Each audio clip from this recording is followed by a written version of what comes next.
Shankar IAS academy 19 ஆண்டுகள் பயணத்தில் 2200க்கும் மேற்பட்ட IAS IPS மற்றும் குடிமைப்பணி தேர்வாளர்கள். உங்கள் IAS IPS கனவை நிஜமாக்க உடனே 7667766266 என்ற எண்ணிற்கு கால் செய்யவும்.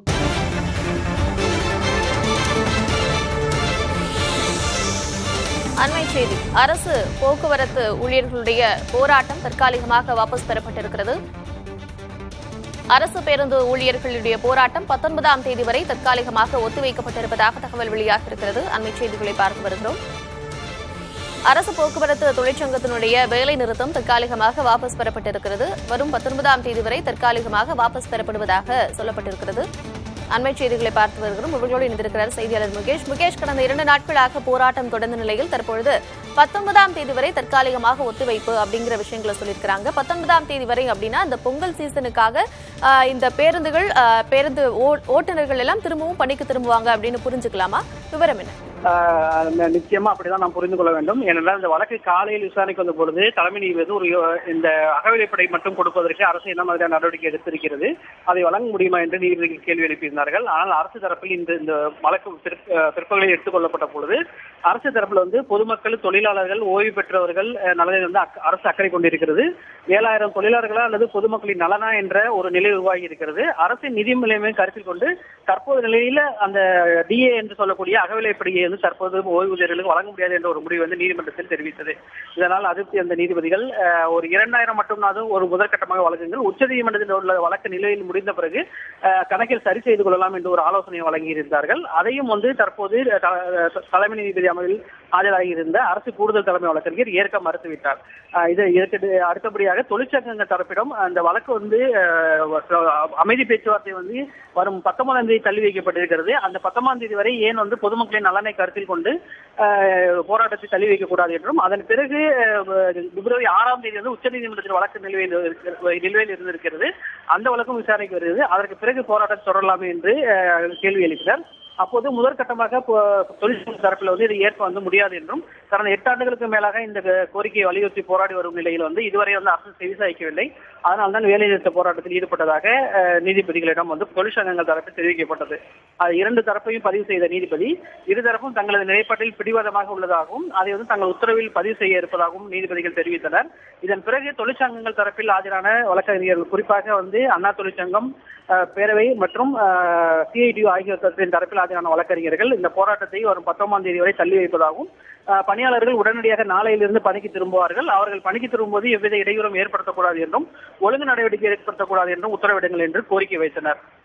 தொழிற்சங்கங்கள் இந்த பதிலால் மகிழ்ச்சி அடைந்த தலைமை நீதிபதி அமர்வு போராட்டத்தை தள்ளி வைப்பதாக தொழிற்சங்கங்கள் கூறியதை ஏற்றுக்கொள்வதாகவும், அதே சமயம் பொதுமக்களின் நலனை கருத்தில் கொண்டு எடுத்த இந்த முடிவு தொடர்பாக உடனடியாக போக்குவரத்து கழகங்களுக்கு தெரிவிக்க வேண்டும்.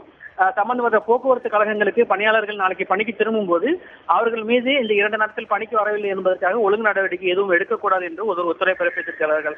அது மட்டுமில்லாமல் பணிக்கு 2 நாள் வராமல் நாளை வருகிறார்கள் என்பதற்காக பணி எதுவும் வழங்கப்படாமல் வைத்திருக்கக்கூடாது என்றும் ஒரு அறிவுறுத்தலை வழங்கியிருக்கிறார்கள். இதை சம்பந்தப்பட்ட போக்குவரத்து கழகங்களுக்கு அறிவுறுத்த வேண்டும் என்றும் அரசு தரப்பில் தெரிவிக்கப்பட்டது. அரசு தரப்பில் தெரிவிக்க வேண்டும் என்றும் அரசு தரப்புக்கு உத்தரவிட்ட நீதிபதிகள் இந்த மாணவர் பால் என்பவர் தொடர்ந்த வழக்கை முழுமையாக முடித்து வைத்திருக்கிறார்கள். இதனால் நேற்றும் இன்றும் நடைபெற்ற போக்குவரத்து தொழிலாளர்களின் வேலைநிறுத்த போராட்டமானது தற்காலிகமாக தள்ளி வைக்கப்பட்டதாக நீதிமன்றத்தில் தெரிவிக்கப்பட்டிருக்கிறது. அதை நீதிமன்றம் பதிவு செய்து கொண்டு தொழிலாளர் ஆணையர் முன்பாக உள்ள 19ஆம் தேதி விசாரணைக்கு வர விவகாரத்தை பேசி முடிவெடுத்து சுமூக தீர்வு காணும்படியும் அறிவுறுத்தலாக வழங்கியிருக்கிறார்கள். 19ஆம் தேதி வரை இந்த போராட்டத்திற்கு தற்காலிகமாக வாபஸ் பெறப்படுவதாக சொல்லப்பட்டிருக்கக்கூடிய இந்த முடிவு பொதுமக்களுக்கு ஒரு நிம்மதி பெருமூச்சாக இருக்கும். பொங்கல் விடுமுறைக்கு செல்லக்கூடிய மக்களுக்கு ஒரு பெரும் முடிவாகவே இது பார்க்கப்படுகிறது. அப்படி இருந்தாலும் கூட இந்த வழக்கினுடைய பின்னணி குறித்து சொல்லுங்க. ஏன்னா அரசு ஒரு தரப்புல ஒரு விஷயங்களை சொல்லியிருந்தாங்க. போராட்டத்தில் ஈடுபட்டிருக்கக்கூடிய ஊழியர்கள் தங்களுடைய கோரிக்கைகளை ரொம்ப உறுதியாக இருந்தாங்க. சோ இந்த பின்னணி எப்படி இருந்தது? இந்த வழக்கினுடைய பின்னணி குறித்த விரிவான ஒரு தகவல். வழக்கை பொறுத்தவரை மாணவர் பிஃபார்ம் படிக்கின்ற மாணவர் பால் என்பவர் இந்த வழக்கை தொடர்ந்தார். சோழிங்கநல்லூரை சேர்ந்திருந்த அந்த மாணவர் தொடர்ந்த இந்த வழக்கு வந்து நேற்று அவசர வழக்காக முறையீடு செய்யப்பட்டது. தலைமை நீதிபதி அமரும் அவசர வழக்காக நாளை பிற்பகலை விசாரிப்பதற்கு அனுமதி அளித்திருந்தனர். ஆனால் நேற்று பிற்பகலை விசாரிக்க அனுமதி அளித்திருந்தனர். ஆனால் வழக்கு வந்து நம்பரிங் ப்ராசஸ் முடிவடைய தாமதமானதால் நேற்று விசாரணைக்கு எடுக்கப்படாமல் இன்று விசாரணைக்கு எடுக்கப்பட்டது. அதுல வந்து அந்த மாணவர் குறிப்பிட்ட மனுவில தன்னை போன்ற பள்ளி கல்லூரிகளுக்கு செல்லக்கூடியவர்களும் அதே போல அரசு மற்றும் தனியார் நிறுவனங்களுக்கு செல்லக்கூடியவர்களும் மருத்துவமனைக்கு செல்லக்கூடியவர்களும் பெரும்பாலும் பாதிக்கப்படுகிறார்கள். எனவே போராட்டத்தை சட்டவிரோதம் என அறிவிக்க வேண்டும் என்று ஒரு கோரிக்கையுடன் வழக்கு தொடர்ந்திருந்தார். அந்த வழக்கில் வந்து எதிர்மனுதாரர்களாக தமிழக அரசு, போக்குவரத்து துறை ஆணையர் மற்றும் சம்பந்தப்பட்ட தொழிற்சங்கங்கள் சேர்க்கப்பட்டிருந்தன. குறிப்பாக போக்குவரத்து கழகங்கள், மாநகர போக்குவரத்து கழகம், அரசு உதவி போக்குவரத்து கழகம் மற்றும் கோட்ட அளவிலான போக்குவரத்து கழகங்கள் அனைத்துமே, அரசு போக்குவரத்து கழகங்கள் எல்லாமே இந்த வழக்கில் சேர்க்கப்பட்டிருந்தார்கள்.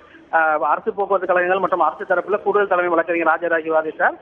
முகேஷ், இந்த வாபஸுக்கு அப்புறமாக இந்த போராட்டம் நீடிக்குமா? அது தொடர்பாக போக்குவரத்து தொழிற்சங்கங்கள் ஏதேனும் முடிவுகளை சொல்லியிருக்கிறாங்களா? எப்போ இருந்து இந்த பேருந்து சரியாக வழக்கம் போல கிடைக்கும் எதிர்பார்க்கலாம்?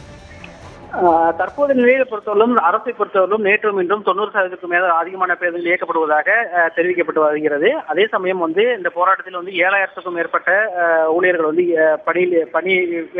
வேலை நிறுத்தப்பட ஈடுபட்டிருக்கிறார்கள். நீதிமன்றத்தில் தற்போது தெரிவித்த தகவலின்படி காலை முதலே வந்து பணிக்கு திரும்புவதாக ஒப்புதல் தெரிவித்திருக்கிறார்கள். அவ்வாறு பணிக்கு திரும்பும்போது தங்களது பணி பாதிக்கப்படாத வகையிலும் ஒழுங்கு நடவடிக்கை எடுக்காத வகையிலும் கோரிக்கை வைக்கப்பட்டது. அதையும் வந்து நீதிமன்றம் ஏற்றுக்கொண்டிருக்கிறது. எனவே இன்று வந்து ஏற்கனவே மணி 4 மணி ஆகிவிட்டதால் தற்போது போய் பணியில் சேருவது ஷிப்ட் முறையில் வந்து குழப்பத்தை ஏற்படுத்தும் என்பதால் நாளை காலை பணியில் தொடங்குவதிலிருந்து தங்களது சங்கத்தை சேர்ந்த உறுப்பினர்கள் வந்து பணியில் சேர்ந்து பணியாற்றுவார்கள் என்றும் முழு வீச்சில் பேருந்துகளை இயக்குவதற்கு அனைத்து வித நடவடிக்கையும் எடுக்கப்படும் என்றும் தெரிவித்தார்கள். அரசு தரப்பிலும் பணிக்கு வருபவர்கள் மீது எந்த நடவடிக்கையும் எடுக்கப்படாது என்றும் ஒரு உத்தரவாதம் அளிக்கப்பட்டிருக்கிறது. இரண்டையும் பதிவு செய்து கொண்ட நீதிபதிகள் தற்போதைய நிலையில் வந்து அந்த பிஃபார்ம் மாணவர் தொடர்ந்த வழக்கை வந்து முழுமையாக முடித்து வைத்து உத்தரவு பிறப்பித்திருக்கிறார்கள். முகேஷ், நீதிமன்றம் இருதரப்புக்கும் சில அறிவுரைகளை வழங்கியிருக்கிறாங்க. நீதிமன்றத்தினுடைய கருத்துக்கு அரசு தரப்பிலிருந்து இருந்து என்ன மாதிரியான விஷயங்களை எடுத்து சொல்லியிருக்கிறாங்க? நீதிமன்றத்தை பொறுத்தவரை தொடர்ந்து நேற்று வந்த பொழுதும் இன்று காலை விசாரணைக்கு வந்த போதும் பிற்பகல் விசாரணைக்கு வந்த போதும் வலியுறுத்தப்பட்ட ஒரே கருத்து, ஒரு பொங்கல் பண்டிகை என்பது வந்து தமிழகத்தில் ஒரு மிகப்பெரிய பண்டிகையாக கொண்டாடப்படுகிறது.